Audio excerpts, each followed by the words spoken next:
Hello dear friends, welcome to my YouTube channel Oral and General Health Simplified by Dr. ध्रुव अस्थाना। आज के इस video में हम लोग एक बहुत ही कॉमन टॉपिक पे बात करेंगे कि आप लोगों को डेंटल एक्सट्रैक्शन से पहले क्या प्रिकॉशंस लेने चाहिए, एक्सट्रैक्शन से पहले क्या प्रिकॉशंस लेने चाहिए और एक बार आपका डेंटल एक्सट्रैक्शन हो जाए तो उसके बाद क्या प्रिकॉशंस लेने चाहिए। यानी कि सिंपल शब्दों में अगर आप दांत निकलवाने जाएं, आपका दांत इतना खराब हो गया हो, आपको डेंटिस्ट के पास दांत निकलवाने के लिए जाना पड़े और उसको बचाने के लिए कोई दूसरा उपाय ना हो, तो उनके यहाँ जाने से पहले आप घर पर क्या प्रिकॉशंस लें और एक बार जब आपका दांत निकल जाए तो उसके बाद कौन से प्रिकॉशंस आप लोग लें। तो हम लोग इस वीडियो को दो पार्ट में डिवाइड करेंगे। पहले मैं बात करूंगा जो प्रिकॉशंस आप लोग पहले लेंगे डेंटिस्ट के यहाँ जाने से पहले, और एक प्रिकॉशंस वे होते हैं जो दांत निकलने के बाद आप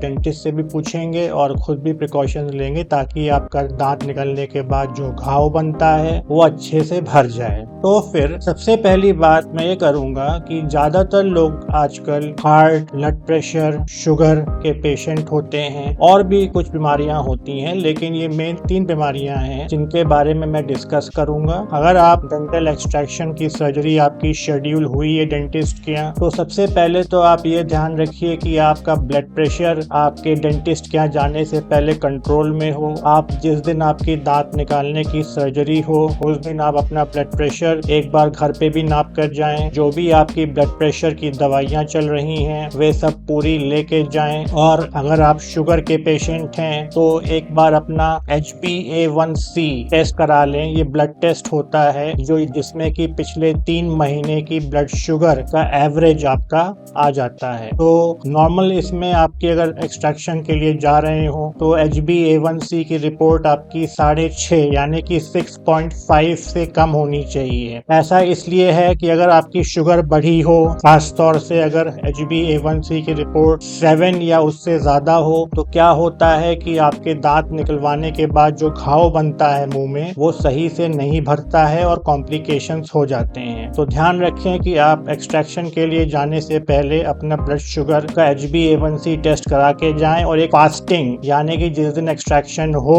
उस दिन सुबह आप खाली पेट अपनी एक फास्टिंग ब्लड शुगर जरूर ले लें। और नॉर्मल एक आदमी के लिए उसका रीडिंग 110 से कम आनी चाहिए और आइडियली तो 100 से नीचे होनी चाहिए। और जिस दिन आपको जाना हो ब्लड शुगर नाप लें, HbA1c रिपोर्ट होनी चाहिए और पूरा भरपेट नाश्ता या खाना खा के जाएं। खाली पेट बिल्कुल नहीं जाना आपको एक्सट्रैक्शन के लिए। दांत निकलवाने के लिए बिल्कुल भरपेट खाना खा के अपनी अगर शुगर की गोलियां खाते हैं तो शुगर की दवाइयां पूरी खाकर जाएं। और अगर आप बाय चांस सीनियर सिटीजन हैं, 60 से ऊपर हैं या यंगर भी हैं, और अगर आप हार्ट पेशेंट हैं, हार्ट पेशेंट मतलब आपके पहले कभी हार्ट अटैक, एंजाइना या फिर कोई भी हिस्ट्री रही हो या फिर आप हार्ट के मेडिकेशंस पे हैं, तो मैं जो अपने पेशेंट से कहता हूं कि वे अपने कार्डियोलॉजिस्ट से भी यानी कि हार्ट के डॉक्टर को भी एक बार दिखा लें मेरे यहाँ एक्सट्रैक्शन कराने से पहले। कार्डियोलॉजिस्ट आपका ECG यानी कि इलेक्ट्रोकार्डियोग्राम लेगा, आपका चेकअप कर लेगा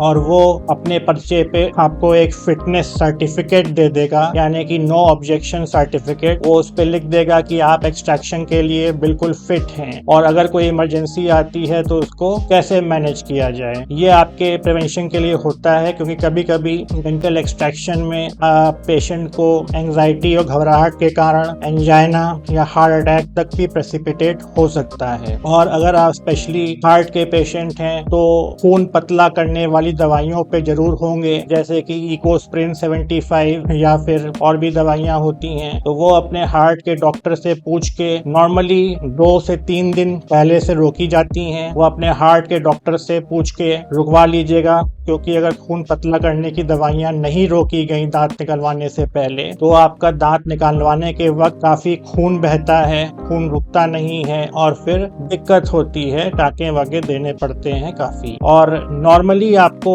मेरी एडवाइस यही है, कई डॉक्टर एक्सट्रैक्शन के लिए पेशेंट्स को शाम को या रात को भी बुलाते हैं। नॉर्मल आइडियल प्रोटोकॉल ये होती है कि पेशेंट को एक्सट्रैक्शन चाहे वो किसी भी एज का हो, यंग हो या ओल्ड हो, उसको मॉर्निंग अपॉइंटमेंट देना चाहिए, रात में कभी नहीं बुलाना चाहिए एक्सट्रैक्शन के लिए। ऐसा इसलिए है क्योंकि अगर आप मॉर्निंग में एक्सट्रैक्शन करते हैं तो अगर पेशेंट घर जाता है है तो घर जाने के बाद अगर उसे कोई प्रॉब्लम फील होती है, कोई ब्लीडिंग हो रही है, ब्लीडिंग नहीं रुक रही है, तो वो आपको कम से कम अपने डेंटिस्ट को यानी कि डॉक्टर को फोन करके बता सकता है और वो अपने क्लिनिक पे बुला लेंगे पेशेंट को और उसे ठीक कर देंगे। लेकिन वही चीज अगर रात में निकलवाते हैं तो घर चले जाएंगे, रात में क्लिनिक बंद हो जाता है, आपको कोई इमरजेंसी हुई तो ना तो आपके कार्डियोलॉजिस्ट मिलेंगे ना तो आपके डेंटिस्ट मिलेंगे। तो ये तो हुआ इस वीडियो का फर्स्ट पार्ट, जिसमें मैंने की बताया कि आपको कौन से प्रिकॉशंस लेने चाहिए डेंटल एक्सट्रैक्शन के लिए जाने से पहले। अब नेक्स्ट पार्ट में आते हैं। जिस दिन आपका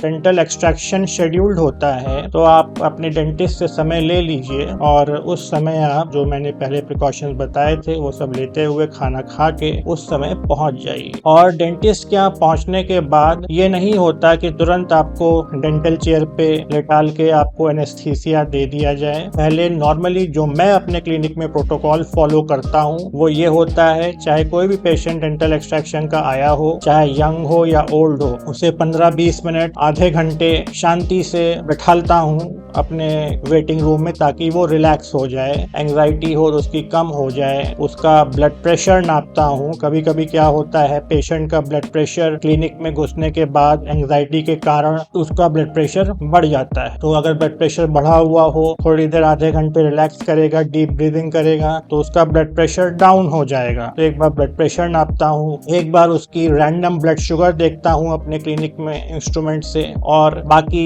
एक पल्स ऑक्सीमीटर से वाइटल्स जैसे कि SpO2 पल्स देख ली। अगर पल्स बहुत तेज चल रही है, किसी की मान लीजिए 100 से ऊपर चल रही है, 100-150, तो भी समय दिया जाता है ताकि पल्स नीचे आ जाए। अगर नहीं आती तो उसे नॉर्मल कुछ रिलैक्सेंट्स दिए जाते हैं जैसे कि बीटा ब्लॉकर्स हैं ताकि पल्स डाउन हो जाए। तो नॉर्मली आधे घंटे में पेशेंट जितने भी होते हैं रिलैक्स हो जाते हैं क्लिनिक में आके और उनकी पल्स, ब्लड प्रेशर सब कुछ नॉर्मल हो जाता है। उनकी ओवरऑल हिस्ट्री लेता हूँ मैं, फिर उनको मैं अपने क्लिनिक पे डेंटल चेयर पे बैठालता हूँ, उनसे बातचीत करता हूँ। फिर नॉर्मली जो एक्सट्रैक्शन का प्रोसेस होती है, मैं एक्सट्रैक्शन की प्रोसेस के बारे में तो इसमें ज़्यादा बातचीत नहीं करूँगा क्योंकि इस टॉपिक इसमें यह है कि इसमें क्या प्रिकॉशंस लिए जाते हैं। तो फिर इसमें मैं उनको एनेस्थीसिया वगैरह देता हूँ और बस एक चीज़ ये बताऊँगा कि अगर आपको पेनलेस, नॉर्मली लोग डरते हैं कि मुंह में इंजेक्शन लग रहा है तो दर्द होगा। सबसे ज़्यादा एंग्जाइटी इसी चीज़ से होती है और यही सोच कर होती है कि मुंह में इंजेक्शन से दर्द होगा। तो कभी भी आप फ्यूचर में अपने डेंटिस्ट के पास जाएं तो मैं जो प्रोटोकॉल फॉलो करता हूं कि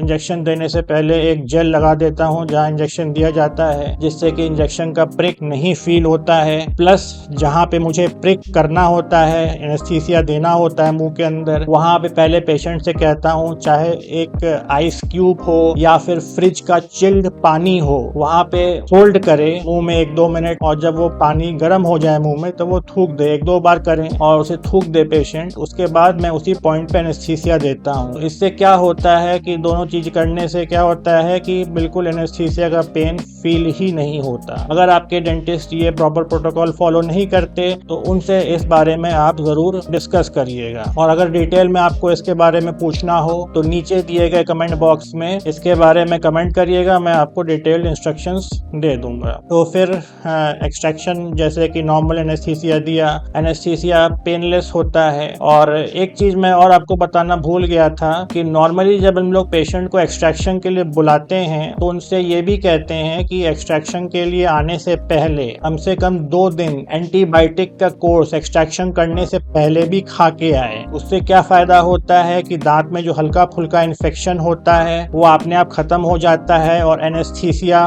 और अच्छा वर्क करता है। तो 2 दिन पहले एंटीबायोटिक खा के आएंगे, उनका एक्सट्रैक्शन हो जाएगा पेनलेसली। पेनलेस एक्सट्रैक्शन के बाद उनको जो उनका घाव होता है उस पे स्टिचेस दे दिए जाते हैं, यानी कि टाके लगा दिए जाते हैं, और फिर एक रुई पे बीटाडीन लगा के उनसे कहते हैं कि उसको कस के दबा ले उस घाव को ताकि ब्लीडिंग रुक जाए। और ये कॉटन कम से कम आधे घंटे से 40-45 मिनट तक दबा के रखनी होती है, ताकि कस के दबा के रखेंगे तो जो घाव बना है, दांत की जड़ें होती हैं, हड्डी के अंदर होल बन जाता है है वो अंदर खून निकलता है वो जम जाए यानी कि क्लॉट बन जाए। तो ये 40-45 मिनट तक दबा के रखते हैं और उसके बाद एक्सट्रैक्शन के बाद ये नहीं कि तुरंत उठा के बैठा लें। थोड़ी देर एक्सट्रैक्शन के बाद 15-20 मिनट आधे घंटे उनको चेयर पे बैठाल के रखते हैं। एक बार फिर ब्लड प्रेशर और पल्स देखते हैं, फिर उनसे कहते हैं धीरे से उठिए आप लोग, और फिर उनसे सामने चेयर पे बैठा लेते हैं। अब मैं आपको बात करूंगा वो स्पेसिफिक इंस्ट्रक्शंस जो मैं उन पेशेंट को देता हूं, और आप इन सभी इंस्ट्रक्शंस को ध्यान से सुनिएगा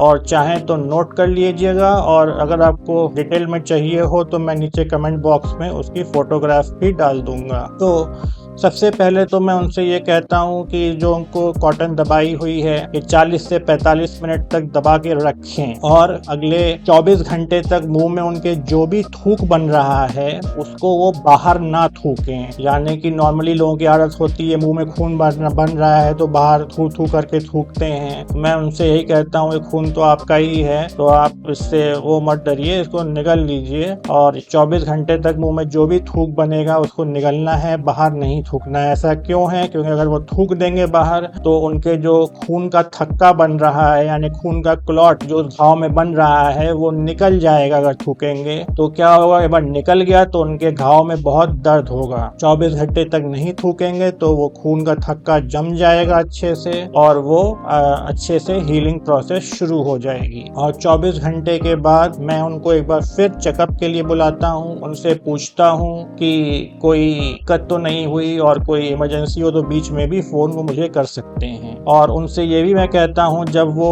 घर जाएं अपने तो कॉटन 40-45 मिनट के बाद जब निकाल के फेंकें वो, तो उसके बाद ये नहीं कि नॉर्मल पानी से लोगों की आदत होती है मुंह कुल्ला कर ले, कुल्ला भी नहीं करना है। जो भी थूक है वो अंदर ही लेना है। प्लस आपके घर में कोई ठंडी चीज हो जैसे कि ठंडी आइसक्रीम, ठंडा दूध, ठंडा कस्टर्ड, और कोल्ड ड्रिंक गैस वाली नहीं लेनी है आपको, बिना गैस वाली यानी कि माजा, फ्रूटी और कोई बिना रियल फ्रूट जूस ठंडा, वो मुंह में उसको घर जाके लेना है, सिप करना है। सिप मतलब स्ट्रॉ से नहीं करना, स्ट्रॉ का इस्तेमाल बिल्कुल नहीं करना, डायरेक्ट ग्लास से या फिर उसके पाउच से लेना है, और उस ठंडे जूस या पानी जो भी हो उस तो आपको मुंह में लेना है, इकट्ठा करना है और उस घाव के ऊपर कांटेक्ट में रखना है, और फिर उसके बाद निगल लेना है। ऐसा क्यों है? जब ठंडी चीज आपके क्लॉट पे लगेगी तो क्या होगा, जहाँ घाव है वहाँ खून और अच्छे से जम जाएगा। तो एनेस्थीसिया का जो प्रभाव होता है कम से कम 2 से 2.5 घंटे या कभी कभी 3 घंटे भी रहता है। तब तक ज्यादा बातचीत नहीं करनी होती है, क्योंकि क्या होता है अगर आप घर जाके बातचीत शुरू कर दें जब तक आपके एनेस्थीसिया का प्रभाव है तो उससे क्या होता है, कभी कभी आप अपना गाल भी काट लेंगे, वो सब सुन होता है, और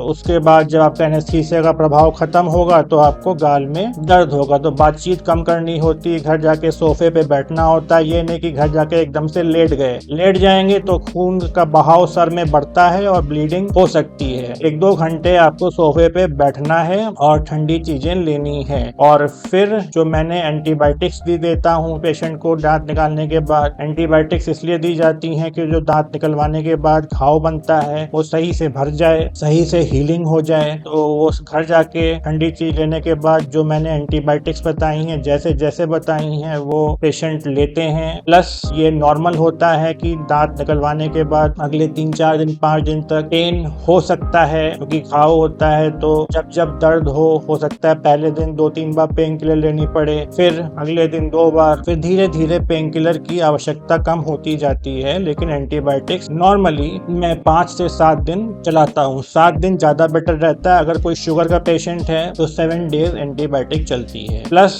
24 घंटे के बाद, यानी कि मान लीजिए आज 12 बजे दोपहर में उनका एक्सट्रैक्शन हुआ तो 24 घंटे के बाद यानी कि कल दोपहर 12 बजे तक तो उनको थूकना कुछ नहीं है, सब थूक अंदर लेना है। और 24 घंटे के बाद क्या करना है कि नॉर्मल पानी या हल्का गुनगुना पानी यानी कि ल्यूक वार्म वाटर में 1/4 टीस्पून सॉल्ट को घोल के, नमक को घोल के, कोई भी नमक हो आपके पास, दिन में 3 से 4 बार कुल्ले करने हैं। यानी कि 24 घंटे के बाद, 24 घंटे तक तो कोई कुल्ला नहीं करना समंदर मेरे 24 घंटे के बाद कुल्ले करने हैं, और वो भी बहुत के नहीं, ऐसे नहीं कि कर रहे हैं, हल्के से आप मुंह में चलाइए ऐसे ऐसे, और उसके बाद एक बार नाश्ते के बाद और एक बार लंच के बाद और एक बार डिनर के बाद हल्के से चला के वॉश बेसिन के सामने जाके अपना मुंह खोल दें और वो धीरे से गिर जाए। तो मतलब बहुत विगरसली नहीं करना है। और ऐसा नमक पानी कुल्ले क्यों करने हैं 24 घंटे के बाद? क्योंकि नमक पानी आप जानते हैं, नमक एक एंटीबैक्टीरियल माउथ वॉश होता है। तो नाश्ते के बाद क्या होता है, जो फूड के पार्टिकल्स होते हैं या खाने के बाद उस घाव में फंस जाते हैं,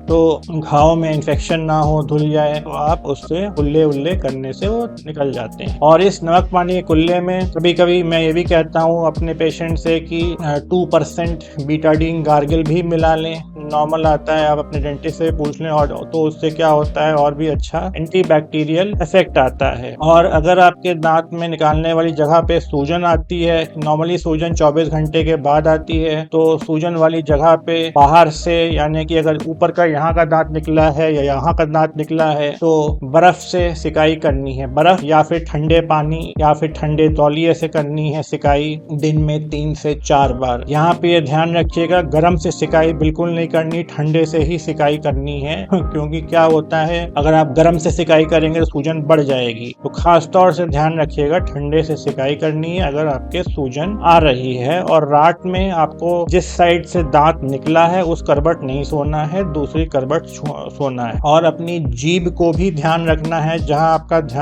आपका दांत निकला है वहाँ पे जीभ आपकी बार बार ना जाए। नॉर्मली जीभ की आदत होती है बार बार जाती है, तो जीभ को थोड़ा कंट्रोल रखें, वहाँ पर वो उंगली ना लगाएं। उंगली नॉर्मली होता है, लोग देखते हैं कि क्या घाव हुआ है, उंगली में लगाएंगे तो संक्रमण यानी कि इन्फेक्शन फैल सकता है। एंटीबायोटिक्स लेते रहें। और अगले 5 दिन तक जिस साइड आपका दांत निकला है वहाँ पे ब्रश का इस्तेमाल बिल्कुल भी ना करें, और इनफैक्ट बाकी दांतों पे ब्रश करें, उस साइड हल्का उंगली से कर लें, क्योंकि ब्रश के जो ब्रिसल्स होते हैं तो वहाँ लगेंगे तो ब्लीडिंग हो सकती है। और एक बार दांत निकलने के 2 दिन बाद जब आपका थक्का बन जाए तो अपनी खून पतला करने वाली दवाइयाँ भी वापस शुरू कर सकते हैं। और ये चीजें ध्यान रखें कि एक चीज और है कि आप पहले 3-4 दिन तक बहुत गर्म और स्पाइसी भोजन ना लें, और बिल्कुल नॉर्मल सॉफ्ट ठंडा कम नमक का दाल चावल खिचड़ी लें, ताकि आपका घाव इरिटेट ना हो। और दांत निकाली गई जगह पर नॉर्मली कभी कभी लोग जब जीभ या उंगली लगाते हैं तो उनको टूटी हड्डी जैसा लगता है, लगेगा उनका नुकीला है। बहुत से लोग सोचते हैं कि ये टूटा हुआ दांत है, तो वो घबराते हैं, बार बार छूते हैं, डॉक्टर के पास फोन करते हैं, परेशान होते हैं। तो ये परेशान होने की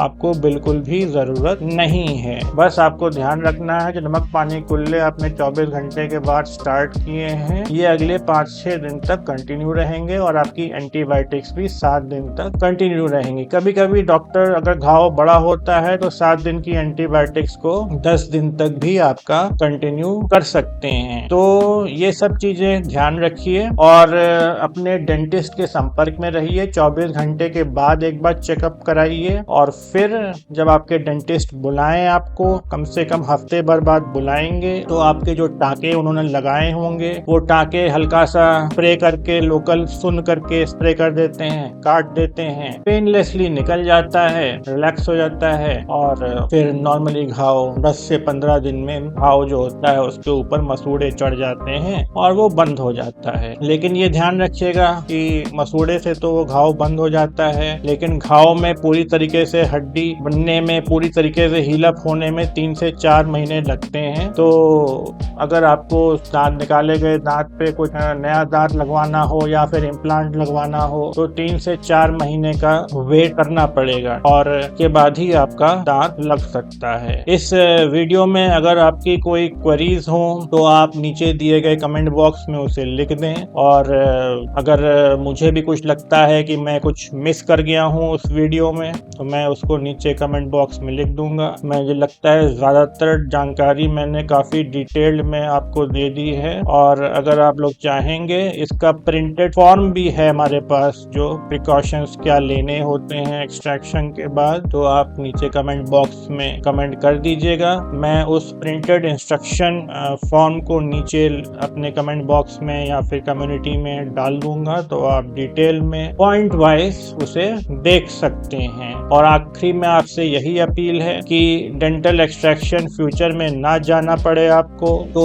क्या है कि आप अपने ब्रशिंग सुबह और रात टूथ ब्रशिंग करें, और कुछ भी खाना खाएं दोपहर में तो कुल्ला करें, दांत साफ रखें, फ्लोराइड माउथ वॉश यूज करें तो दांत में कीड़ा नहीं लगेगा। मैं डेंटिस्ट हूँ, अगर मैं 3 बार ब्रश करता हूँ और उसके बाद भी अगर मुझे दांत निकलवाने की जरूरत पड़ती है तो मुझे भी डर लगेगा। तो मैं यही जानता हूँ कि अगर कोई भी आदमी दांत निकलवाने से डर लगता ही होगा, और अगर इस प्रोसेस से नहीं गुजरना चाहता तो दांतों की सफाई रखे, विटामिन डी ले, कैल्शियम ले, दांत मजबूत रहेंगे और सब कुछ सही रहेगा, आप लोग स्वस्थ रहेंगे। तो मुझे लगता है आज के लिए बस इतना ही। Have a great day, good night, bye and thanks.